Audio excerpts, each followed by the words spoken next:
Christ alone my hope is found. He is my light, my strength, my song, this cornerstone, this solid ground. In this presentation, we're going to take a look at the book of Esther, chapters 1 through 10. As always, read the book before you listen to the presentation, because I won't necessarily go over the storyline in detail, but just give insights and commentary on different passages that may enhance our meaning and give us better perspective and learn different gospel principles. Those listening to this in podcast form, where it's only audio, I do this as a YouTube channel with slides, and so if you ever want to see some of the things I referred to, if I'm referring to a slide or a chart or something, you can go to my YouTube channel, Coming Unto Christ, or just search my name, Michael S. Cluff, and you'll find this presentation on YouTube. So with that, let's take a look at a little introduction of the book of Esther. Esther's beauty was such that it could catch and hold the eye of an Oriental emperor accustomed to being surrounded by loveliness. Combined with physical charms were qualities of spirit that revealed that she had inwardly beauty as well. The qualities were loyalty, love, and dedication. Submissive yet courageous, yielding yet faithful, she was able to avert the intent of evil individuals determined to destroy her people. Indeed, she saved God's covenant people from an intended extinction. The story of Esther is sacred to the Jews and compelling to all because of her dauntless defense of her convictions and her people. Her name in the Persian tongue means a star. The many meanings of that symbol are most fitting. And so this is a beautiful story of, perhaps in one way, how we can use the gifts God has given us to further His kingdom and to help other people. So let's begin with Esther chapter 1, verses 1 through 12. As we start the story, we come who was King Ahasuerus. If I'm saying that right, just say it quick and with authority, and everybody will think you know what you're doing. Well, the book of Esther opens with the description of a grand banquet in the opulent courts of Susa, called Shushan, palace of the great Persian emperor Ahasuerus. This name is a Hebrew translation of the Persian Kashyarsha, better known in history as Xerxes, a Greek form of the name. Most scholars place the event recorded in the book of Esther between 842 BC and 478 BC. One feature of the banquet was a large amount of wine, which, according to one translation of verse 8, was to be given to the guests in quantity they desired. That was probably the reason for Queen Vashti's refusal to appear.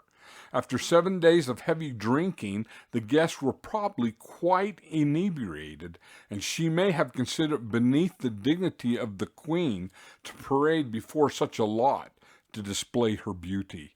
Remember, the king asked her to come in and to show off his wife, his queen, and she refuses to do that. And that's probably about one of the best explanations on why she didn't want to be used. Who does?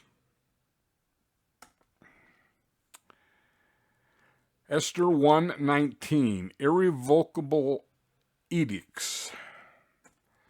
Queen Vashti refused to obey a direct summon of the king may engender the sympathy of modern readers. But in any age when women were expected to be subservient, and when an emperor had absolute power over life and death, her stubbornness is surprising. But the reaction of the assembly is not too surprising. The men present at the banquet immediately sensed that such independence of spirit in Vashti, who was unquestionably envied by the other women of the empire, would inspire a similar independence of spirit in their wives. I know today we would see that as a good thing. At the times and their customs, that was not. Read things in context. Don't put our values upon their context, or you'll read everything wrong. If Vashti's rebelliousness, as viewed by these men, were to go unpunished, they knew it would inspire similar responses in their wives. Therefore, they pushed Ahasuerus for action, and particularly asked for a decree that could not be altered. And so that's how that stems, and some background of why he probably had to do what he did, and the pressure from the other men and the customs of the day. I know, tradition can be the death of us if we're not careful. In society, in the church, in culture, tradition. Not all. Some traditions can be very unproductive. Kyle and Delitzsch, the great Bible scholars in the 19th century, explained why that edict was important.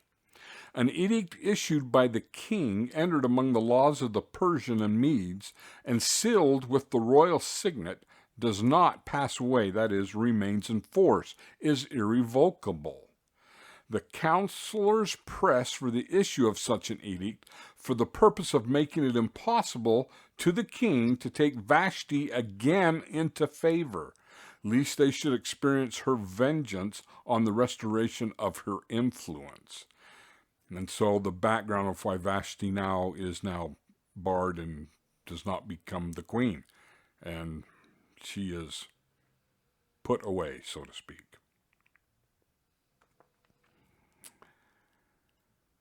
Esther chapter 2, verses 5 through 8. What was the relationship between Mordecai and Esther? This is where Mordecai now comes upon the scene. Little is known for sure of the background of Mordecai. He was from the tribe of Benjamin, and his great-grandfather was apparently carried into captivity in the first Jewish deportation into Babylon. Some Jewish writers believe that he held a high office in the Persian hierarchy that gave him access to the court. It is apparent from the biblical narrative that he was a devout Hebrew with great faith in Jehovah. He was also courageous, forthright, and practical.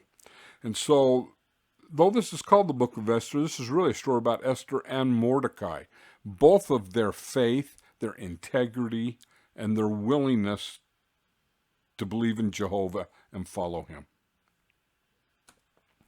To his father's brother was born a daughter who was given the name of Hadassah, meaning myrtle in Hebrew. Throughout the sacred record, however, she is referred to by her Persian name, Esther, which means star. When her parents died, Mordecai adopted her and raised her in his home.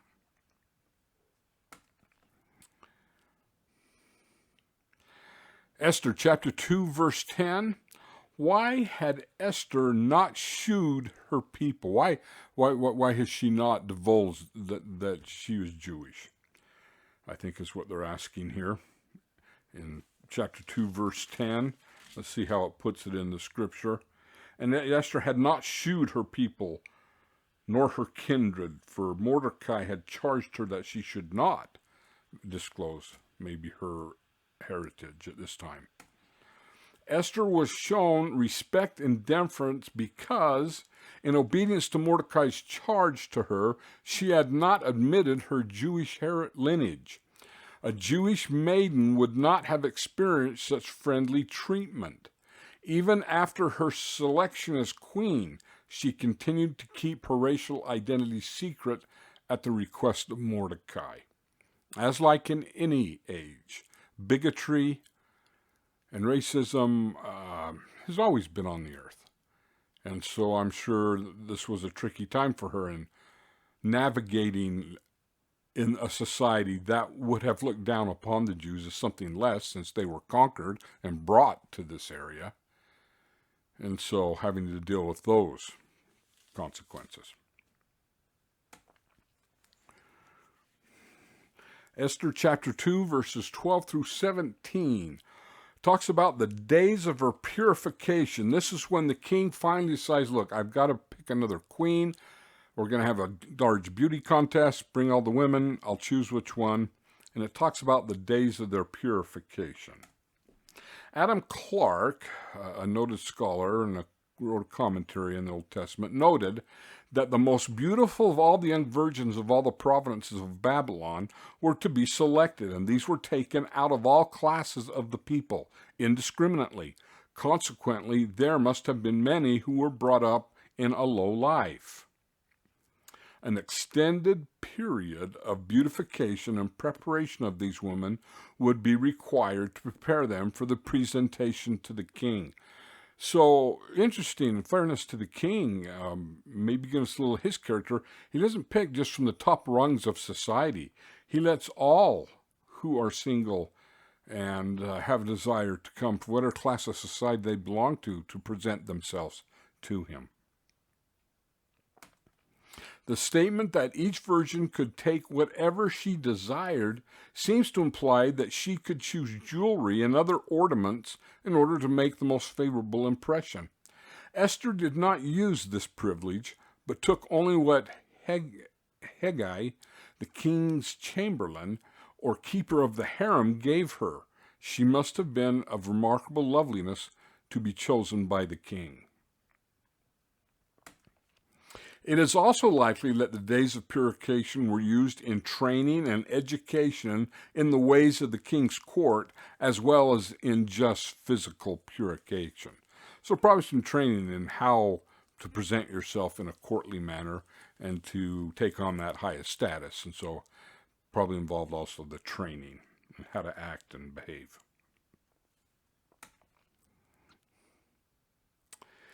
Esther 2, 21 through 23. What did Mordecai do that Esther reported to the king? Okay, there's an incident that takes place in these 3 verses here. Evidently, Mordecai, who served in the king's court, heard of a plot to assassinate the king. Kings in ancient times were keenly aware of the risk of assassination and were well guarded. But Bigthan and Thuresh kept the door. In other words, these two were part of the king's personal bodyguard and watched over his personal quarters. Their conspiracy to kill the king was especially dangerous because they had access to him. Mordecai somehow learned of this plot and reported it to the king through Esther. The account of Mordecai's loyalty was inserted here because of the central part it plays later in the narrative. So you can see the story being set up, that Esther and Mordecai being seen favorably in the mind and sight of the king as this plot is uncovered and told to the king through Esther. And she will be even more. She's been chosen as the queen, was the most lovely and who he wanted, and now this loyalty and this dedication to him comes out in Esther and would just make her even closer to him. Esther 3, 1 through 6. Why would Mordecai not bow to Haman? Haman, who is one of the, it sounds like, counselor to the king, high up in the kingdom. As he walks by, evidently he expects people to bow to him in reverence. Some things can get that way amongst the elite. And Mordecai does not. Why does he not? There probably was nothing personal in Mordecai's refusal to bow to Haman. The only explanation offered is that Mordecai claimed exemption on the ground that he was a Jew. Probably the inference is justified that Haman was demanding not merely allegiance, but worship. And Mordecai would not break the first commandment. Remember, that's I have no other gods. If fear of idolatry lay behind the refusal to bow down, then no Jew would bow down. And Haman's decision to take vengeance on the whole people becomes understandable. So it sounds like it's just not Mordecai. The Jewish people will not bow to him. And so it sounds like it's just not, I'm, up in the king's court, highly favored. No, he wants to be worshipped. And the Jews are saying, no, we don't do that. And so now he is offended, and he now is going to set the wheels going in order to kill the Jewish people because they will not worship him. Similar acts of vengeance involved wholesale slaughter are recorded by Herodotus. He's an ancient Greek historian. In Esther, however, anti-Semitism proper makes it its appearance with Haman's expressed intention of wiping out the Jewish race.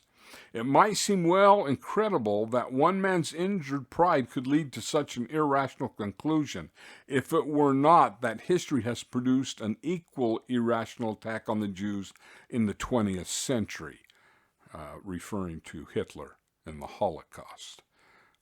This has been done before, and many times. Gospel principle. Living the gospel principles will require us sometimes to take a stand against societal norms. Mordecai could have broken the commandments out of, well, everyone's doing it, society's doing it, it's a norm of society, I better do it. No, he takes a stand and keeps the commandments. And sometimes taking the stands and being faithful to Jehovah will require us to take a stand against some societal norms. Do we have the courage to do that as Mordecai did? Esther chapter 3 verses 17 through 15. So Haman has declared that a certain date has been set that they're going to wipe out the Jewish people for their disobedience. In verses 7 through 15, why was the decree prematurely published? So it was let out far in advance that this date and that this was going to take place. Well, let's answer the question why. Kyle and Delitzsch. Here the question is forced upon us why the decree should have been so prematurely published. The scribes were summoned to prepare it on the 13th day of the month. For this purpose, even though many copies had to be made in different languages, not very long time would be required in well-appointed government office. As soon as the scribes had finished their work, the decree was sent out to the post and to all quarters of the realm, and would arrive in even the most distant provinces in 3 weeks at furthest.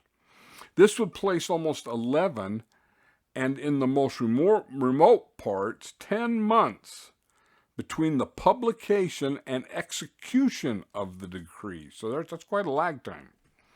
What then was the motive for such an interval? Certainly so long a time could not be required to preparing to carry it out, nor is this hinted at in the text. Nor could it be intended that the Jews should suffer a long period of anxiety. On the contrary, the motive seems to have been to cause many Jews to leave their property and escape to other lands for the sake of preserving their lives. Thus Haman would attain his object. He would be relieved of the presence of the Jews and be able to enrich himself by the appropriation of their possessions. See, as they just leave, he can get land and homes on the cheap. So this Haman's a very sly fellow. That is the reason why they let it out long and early, so these people will feel, oh, maybe we should just leave. And then Haman can buy up all of this cheap property. He would be relieved of the presence of the Jews and be able to enrich himself by the appropriation of their possessions. On the other hand, the providence of God overruling the event in the interest of the Jews is unmistakably evident, both in Haman's haste to satisfy his desire for vengeance and in the falling of the lot upon a so distant a day. They threw lots on which day it should happen. It was only because there was so long an interval between the publication of the decree and the day appointed by lot for its execution that it was possible for the Jews to take means for averting the destruction with which they were threatened, as the further development of the history will show. So, two-edged sword. The long time between when it's declared and when it's going to actually happen. Some would probably leave. Haman was probably hoping, and I could get land cheaply. But on the other hand, that gave the Jews time to figure out a plan to avert this. Esther chapter 4, verses 1 through 7. Was Esther foreordained with what she is going to do in these verses? This is in chapter 4, 1 through 17, where Mordecai comes to her and says, look, who knows but whether this is why you were put in this situation? You were made queen. That this is the time God has prepared you for this to save our people. You can go in to the king and tell him, I'm Jewish, you're going to wipe out my people, and he can avert it. And so that's the story in these verses. As Mordecai asks her to go in and ask for help. L.S.T. Rasmussen, a scholar of the Old Testament, said the Jewish people of the empire suffered deep shock when the terrible news was spread. And then upon Esther there came a double burden. First, the saddening news of the proclamation of the death of her people. Then the challenge to risk death herself to try to avert the general calamity. One of the hints of religiousness in the major characters of the story is given in Mordecai's challenging statement to Esther.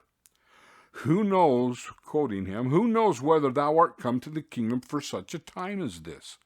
It appears that an overseen providence and purposes are implied, even though God is not explicitly mentioned here or elsewhere in the book. In other words, Mordecai told Esther that she was perhaps raised up at the time for that very purpose. It is also implied that Esther's beauty was a gift from God to put her in the position where she could gain favor of the king and save her people. We don't have it outright said definitively that she was foreordained for this time, but the context seems pretty clear that she was put in this position for this reason, that she could help to avert this calamity which is going to come upon the Jewish people, the house of Israel, at this time. Teaching us that we always need to be prepared and live up to our religion so that we never know when such as a time of this may come in any of our lives, and that we'll be ready and prepared and worthy to act upon them. Esther chapter 4, verses 11 through 16. One of the concerns Esther has, as you know, as you've read this story, is that she has not been called in by the king. The scepter has not been handed, that formality, that to be called in by the king, and if you're not, you could perish. But she finally comes to the conclusion, I must do something, and if I perish, I perish. Because she hasn't been called in, and it's been a while, and so she's a little nervous. Kyle and Delich give us this information. Access to the royal presence had been already rendered difficult by an edict issued by Jokes the Mede, and among Persians, none, with the exception of a few individuals, were permitted to approach the king without being previously announced.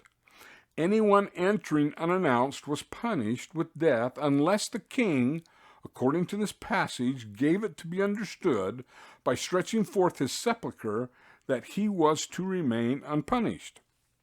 It is, however, self-evident, and the fact is confirmed by, this is Herodotus, the Greek historian, book 3, paragraph 140, that anyone who desired audience were allowed to announce themselves. Self-evident, and the fact is confirmed by Herodotus 3:140, that anyone who desired audience were allowed to announce themselves. Esther might, it seems, have done this. Why then did she not make the attempt? So it sounds like you could announce yourself and not have the death sentence passed. The answer lies in the future message to Mordecai. Him saying, and I have not been called to come in unto the king these 30 days. From these words it appears that formerly she had been more frequently summoned before the king. Now, however, a whole month has passed without any invitation. Hence, she could conclude that the king did not much wish to see her, and for this reason dared not to go into him unbidden. Evidently, too, she was unwilling to be announced, because in the case she would have been obliged immediately to make known to the king the cause of her desiring this interview. You remember, the whole thing is that she needs to tell the king that Haman's going to be prepared to kill her people. And if she's not being beckoned in and he wants to talk to her, if she approaches unannounced, then she immediately has got to broach the subject with everyone there, and maybe that time period wasn't conducive to that. So evidently, too, she was unwilling to be announced, because in that case she would have to been obliged immediately to make known to the king the cause of her desiring this interview. And this she would not venture to do, fearing that, considering the great favor in which Haman stood with the king, she might, if she did not provoke his displeasure against herself through her intercession for her people, at least meet with a rejection of her petition. So Haman's going to be in the room with them, and how he has a great relationship with the king, and she's just a little worried about the timing, and if I just go in and he's there and I just blurt out, and make Haman look in a bad light, that may not go well. So all these are going through her mind. To set aside an irrevocable decree sealed with the king's seal must have appeared to Esther an impossible undertaking. To have asked such a thing of the king would have been indeed a bold venture. So Esther is concerned. She's anxious. This is not an easy thing to do in their culture, in their time, in the context of this time period in history. She is considering this, and it is not an easy decision. Continuing Kylan Dish, when what Esther said was reported to Mordecai, he sent word back to her, "Think not in thy soul with thyself to be saved in the house of the king above all the Jews. For if thou holdest thy peace at this time, recovery and deliverance will arise from another place. But thou and thy father's house shall be destroyed. And who knows if thou hast attained to royalty for such a time as this?" Esther, maybe you were foreordained for this. By the words, "think not that thou shalt be saved in the king's house above all the Jews," that is, alone of all the Jews, Mordecai does not reproach Esther with being indifferent to the fate of her fellow countrymen, but rather calls her attention to the fact that her own life is in danger. The thought is, the Jewish nation cannot perish. Its continuance is guaranteed by the divine promise. If thou wilt venture nothing for its safety, God will bring deliverance, but destruction will come upon thee and thy family. Though Mordecai neither speaks of God nor alludes directly to his assistance, he grounds his hope of the preservation of his people upon the word and promises of God. The last clause of Esther 4:14 is by most expositors understood as saying, "And who knows whether thou hast not for a time like this attained to royalty?" This agrees with the sense, but cannot be verbally justified. More frequently has the meaning of perhaps, and Mordecai says, "Perhaps thou hast attained to royalty, to the dignity of queen, for a time like this, to use thy position for the deliverance of thy people." In the turn thus given to the sentence, it contains the most urgent injunction to Esther to use her high position for the preservation of her fellow countrymen. And so she is concerned. And she's concerned not for people, but what to do, how do we approach this. She doesn't want to blow it and make it worse. And what dangers might befall her. And so that's why it's either in this chapter 4 or 5, he asks her maids that they will fast and pray to receive guidance and direction. There's probably a good principle there. that there are just certain questions and situations that arise that fasting and prayer is going to be what's needed to receive an answer. Well, Esther 5, 1 through 8, why was Esther's timing so important? If you remember, she finally does go into the king and offers to hold a banquet, and then another one the next night. Let's take a look at why this timing worked out so well. Esther seized advantage in her first favorable reception to enhance her good standing with the king and to bring about a strategic announcement of her request. But the first delay was not enough. She offered a second banquet the next night. What happened in those 24 hours was of the greatest importance. So she has a banquet and says, but we're going to hold another one the next night. So we got 24 hours in between. The sudden desire of the king to read the records was obviously inspired by the Lord. The fasting and faithfulness of Esther and her people was productive and brought the Lord into the situation. With Haman's powerful position and favor in the eyes of the king, a direct accusation by Esther might well have been rejected had the king not been prepared beforehand. So the king is going to find out some things during this, and so this timing becomes very critical on Esther having a banquet and says, now let's have another one, and I have something to announce, and what happens in between becomes very significant. Honors of Mordecai, not Haman. Chapter Esther 6. It was ironic then that at the particular time the king availed himself of the services of Haman to gain from him a suggestion as how to honor a certain deserving man. Haman didn't know it was Mordecai for whom he was suggesting honors at the very time he had come to get permission to hang Mordecai. So, in between those dinners, the king had found out that Mordecai had saved his life by the two men who were going to assassinate him, and how Mordecai had stopped that. Well, the king learns about that in between those two feasts that Esther had proposed.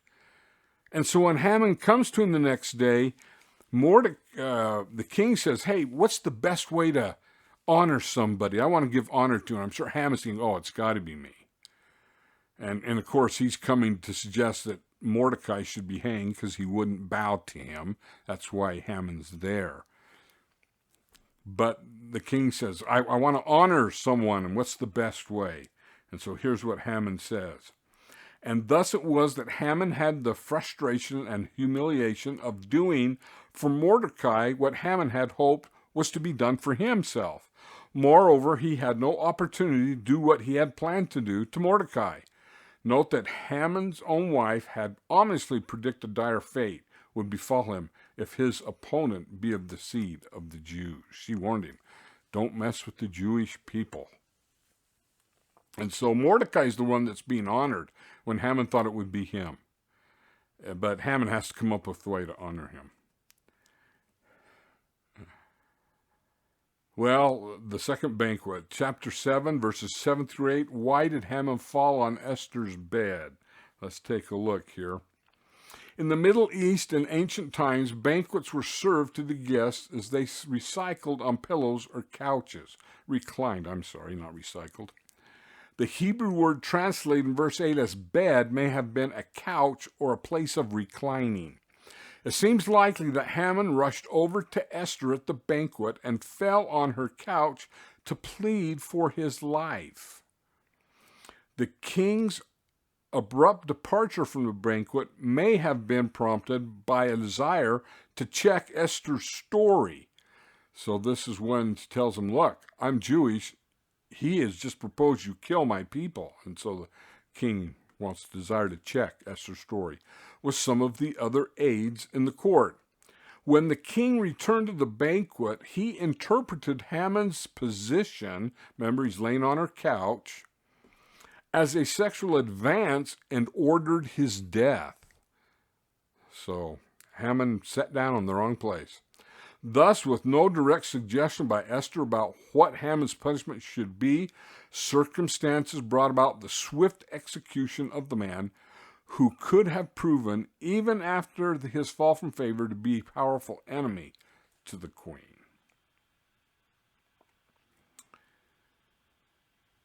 Esther chapter 8, why were some of the Persians converted to Judaism? As we read, as the day is coming for when they are to be destroyed. Why do some convert? The task of saving the rest of the Jews after Esther and Mordecai had been saved and exalted in the realm was complicated by the announced principle that any edict which had been issued in the king's name could not be revoked. So when Haman talks the king into evoking a decree the Jews should be slaughtered prior to him knowing that his wife, the queen, is Jewish, that is set, the date is set. Then when he finds out, oh, this is my wife's people, they can't go back because their laws say it can't be revoked. And so they had to devise a way to give the Jews authority to fight for their lives against those who would try to obey that first edict of death on the 13th day of Adar. So they devised a way where the Jews had authority. They could rise up and fight because they couldn't annul the law that the Persians were going to kill them. Note the typical psychological phenomenon of the conversion of many people to Judaism as they saw the growing power of the Jews in the realm. So I'm sure some are converting, seeing Jews in the realm being on their side. Thus, there's going to be nobody left to fight them. So you see this plan that gave Jews have authority to fight back. They decided, and people just decided to convert to Judaism. We don't want to fight you, and that's how they avert this whole thing.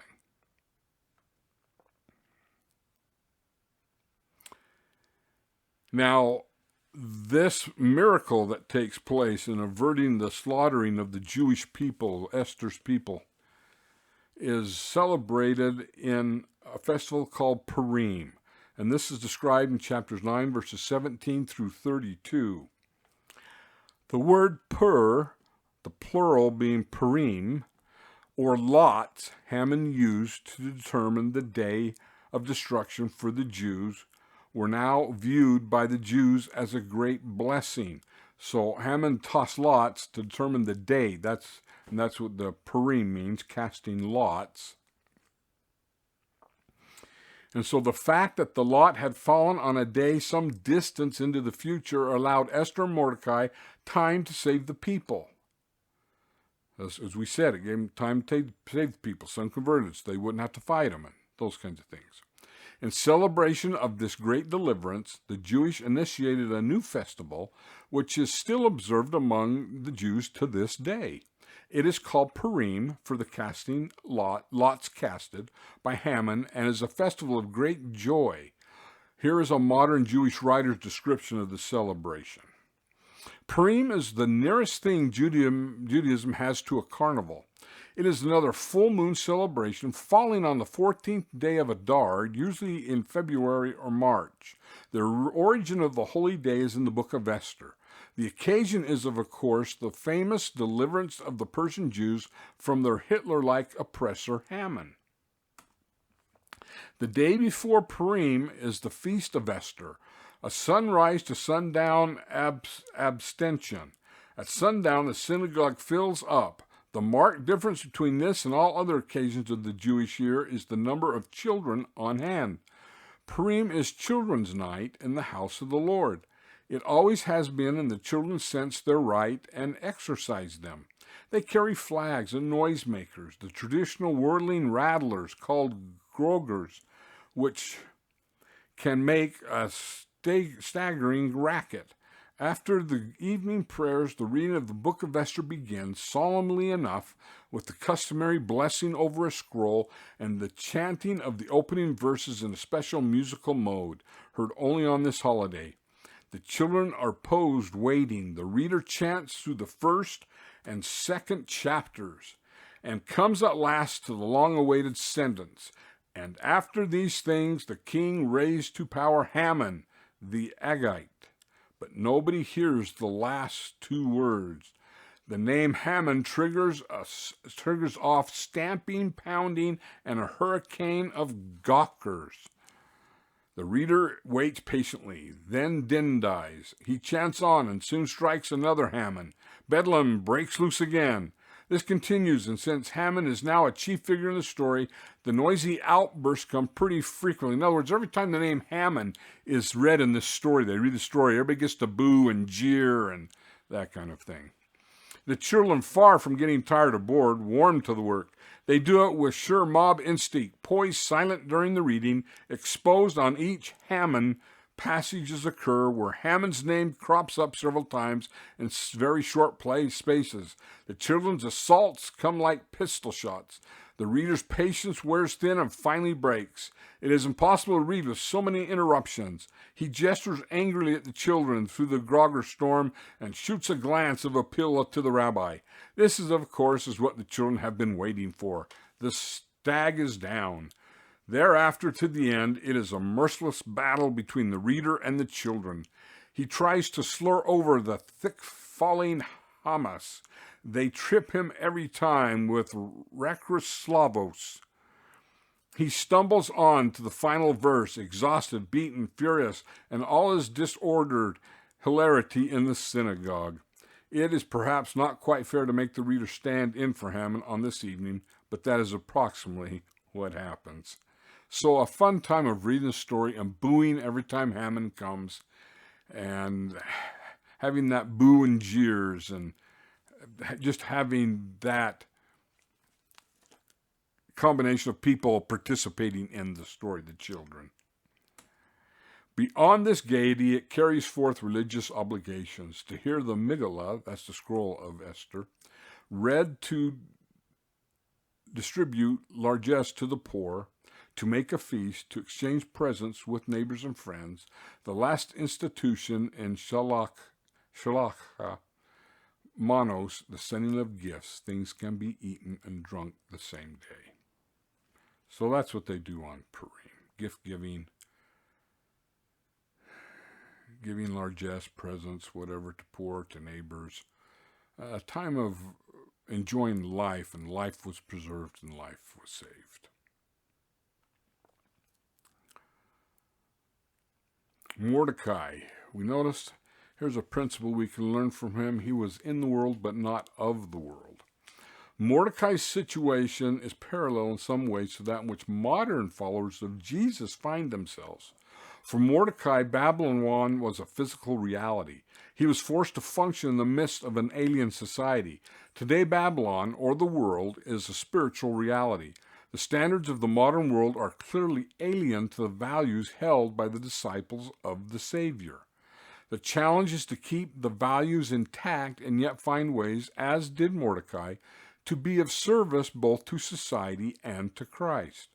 Mordecai could not have done what he did if he had compromised his standards. Because he had prepared himself, he was willing to become involved, and he eventually became the chief minister of the king.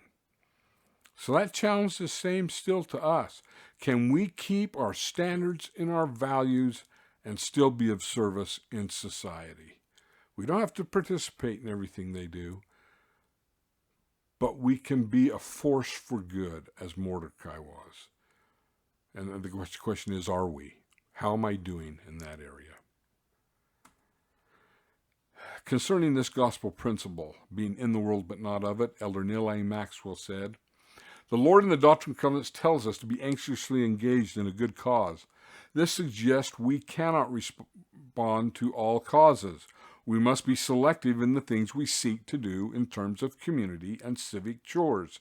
But it also suggests we ought to devote a measure of our time and talent to do these things, for they do count on a scale of action as God sees it. The world is full of fads. The world is full of marches of lemmings to the sea. The world is full of causes that lead into conceptual cul-de-sacs. Our task, therefore, is to be wise in the selection of good causes, using the scriptures and the modern prophets as our guide. Anne Morrow Lindbergh, in her book Gift from the Sea, says, "My life cannot implement in action all the demands of all the people to whom my heart responds. You will care for more things than you're able to do things about. Wise selection of causes is one of the highest forms of the use of free agency that there is, and really one of the ways God tests our basic wisdom and our capacity to love." I like that. It's a good gospel principle. Choose wisely the causes for which you fight for. You can't do all of them, but there are some that are of great importance to us and that affect our agency that we need to stand up for and use our wisdom to influence the world.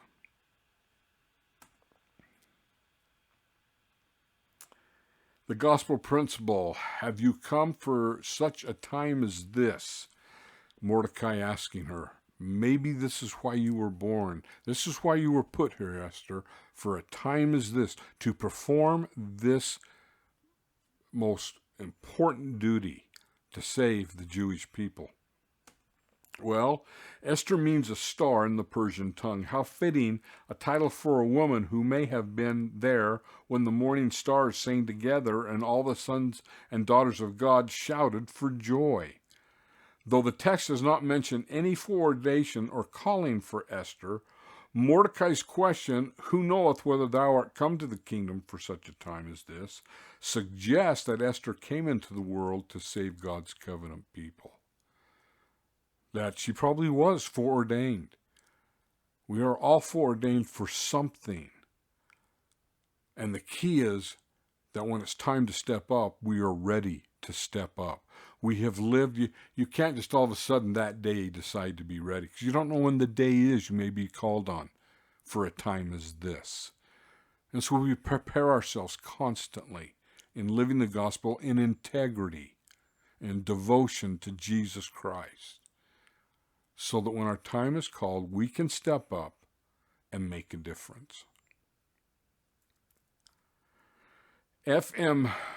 Barham wrote, "We fancy God can manage his world only with great battalions, when all the time he is doing it with beautiful babies.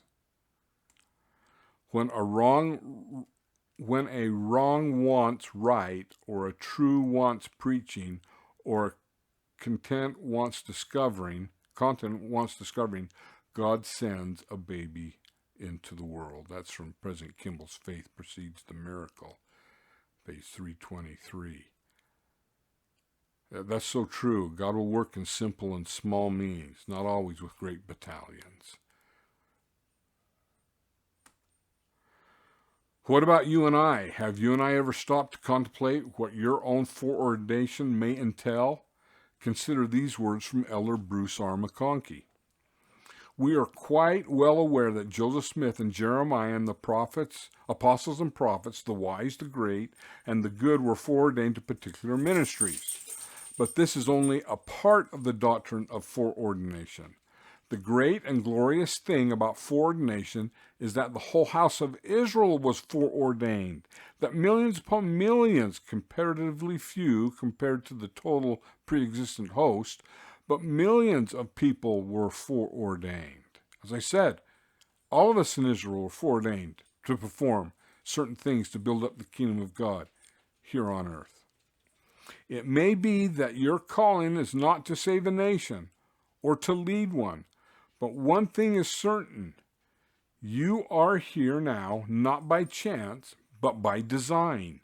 If you will, you have a role to play in building the kingdom that will eventually produce Zion and prepare for the second coming of Christ." That's the significance of us being prepared for each of our time, when it will be said, maybe you were sent here for a time as this. Are we prepared for when that is said?